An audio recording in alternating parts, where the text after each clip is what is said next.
परम सम्मानित मंच एवं प्यारे साथियों, शहीदों का सम्मान एवं विद्यार्थियों का वार्षिकोत्सव दो आयामों वाले इस कार्यक्रम में मैं लक्ष्मण बिश्नोई विद्यार्थियों से जुड़ा एक गंभीर विषय लेकर प्रस्तुत हुआ हूं।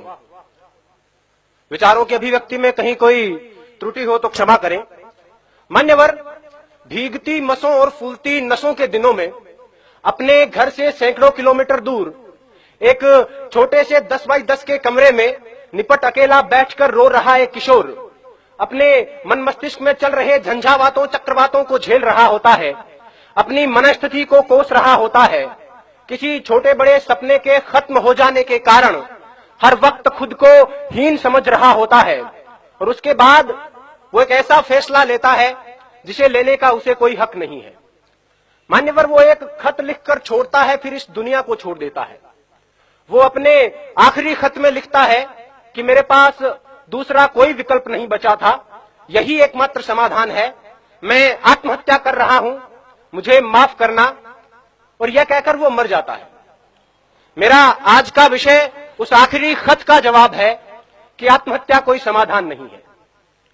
मान्यवर, सोचिए, जरा सोचिए, किसी कमरे में एक पंखे से एक रस्सी बंधी हुई है, उस पर एक लड़का लटक रहा है, उसके निर्जीव शरीर के निर्बल और शक्तिहीन हाथ पैर हवा में झूल रहे हैं, आंखें फटी हुई है, गर्दन की नसें टूट चुकी है और गालों पर आंसू की कुछ बूंदें सूखकर जमी हुई है। मान्यवर, वो लड़का एक बार के लिए तो मर गया, लेकिन उसकी फटी हुई आंखें उसकी मां का फटा हुआ कलेजा बनकर जिंदा रहेंगी। उसकी गर्दन की टूटी हुई नसें उसके बाप के दिल के टूटे हुए वो तार बनेंगी जो अब कभी झंकृत नहीं होंगे। गालों पर सूख चुके आंसू के बूंदें उसकी बहन की आंखों से हरदम बहा करेंगी और उस निर्जीव शरीर के निर्बल और शक्तिहीन हाथ पैर जो हवा में झूल रहे हैं उसके भाई की हिम्मत को जिंदगी भर तोड़ा करेंगे। और एक अल्पकालीन आवेश के कारण लिया गया उसका यह निष्ठुर निर्णय उसके जैसे लाखों युवाओं को इस तथा कथित समाधान के लिए प्रेरित करेगा। मान्यवर, यह कैसा हल है? यह कैसा हल है जिसमें अपनों का बर्बाद होता हुआ कल है। खुदकुशी करने वाला इंसान खुद तो एक बार मर जाता है, लेकिन उसके यार दोस्त, उसके घर परिवार के लोग, उसके रिश्ते नाते के लोग बार बार मरा करते हैं। वो हर वक्त खुद को अपराधी समझते हैं और इस संतरास के कारण वो जीते जी मरे हुए के समान होते हैं। मान्यवर, मुझे यह विषय इसलिए उठाना पड़ा क्योंकि पिछले 2 साल में भारत में 4000, राजस्थान में 150, इस शहर में 9 और यहां तक कि इस महाविद्यालय में 5 विद्यार्थी खुदकुशी कर चुके हैं, जिनमें से 3 मेरे अजीज मित्रों में शामिल थे। और इनमें से लगभग 80% आत्महत्याएं छोटी मोटी अकादमिक विफलता के कारण किया गया आत्मघात थी। इन आंकड़ों से उठती हुई चीखें इस विषय की आवाज को उठाना चाहती है। डॉक्टर्स और मनोवैज्ञानिकों का यह कहना है कि अगर उन तक सही वक्त पर किसी प्रकार की मदद, सहानुभूति और मार्गदर्शन पहुंचता तो उनकी जान बचाई जा सकती थी। आंकड़ों का स्पष्ट मानना है कि 10 में से 8 आत्महत्याएं स्पष्ट संकेतों के बाद होती है। उन्हें उनकी बातें सुने। हमारे आसपास में हमारा यह नैतिक दायित्व बनता है कि जो हमारे आसपास में मानसिक तनाव से, मानसिक दबाव से ग्रसित लोग हैं, उनकी बातें सुने, उन पर विश्वास जताएं, उनकी हिम्मत बढ़ाएं। आत्महत्या मनचाही मौत नहीं है, यह अनचाही मौत है। मरना उन्हें भी अच्छा नहीं लगता, लेकिन घबराकर एक क्षणिक आवेश में यह निर्णय ले लिया जाता है। उन्हें यह बताएं कि यह कोई समाधान नहीं है। अब तो घबराकर यह कहते हैं कि मर जाएंगे, मरकर भी चैन नहीं मिला तो किधर जाएंगे। सही वक्त पर उन तक पहुंचाया गया मानसिक प्रोत्साहन उनकी जान बचा सकता है।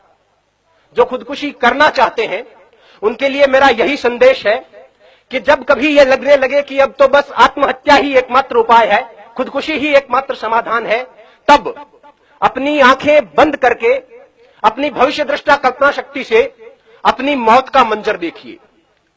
अगर सफेद कफन ओढ़कर जमीन पर पड़ी अपनी लाश के पास शुद्ध बुद्ध खोकर बेहोश हो चुके अपने माँ बाप, रोती कलपती बहनें और दहाड़े मारकर चीखता भाई नजर आ जाता है तो उनके होठों के तबस्सुम को अपने जीने का बहाना बना लेना। अपने शोक, अपने सपने जो आपकी मौत के साथ किसी और मायने में पूरे हो रहे हैं, उन्हें पूरे करने को अपने जीने का बहाना बना लेना। अपनी कला को विस्तार देने को, आगे के जीवन को निहार लेने को, दूसरों को उपकार देने को कोई भी बहाना बना लेना। जीने के बहाने लाखों हैं।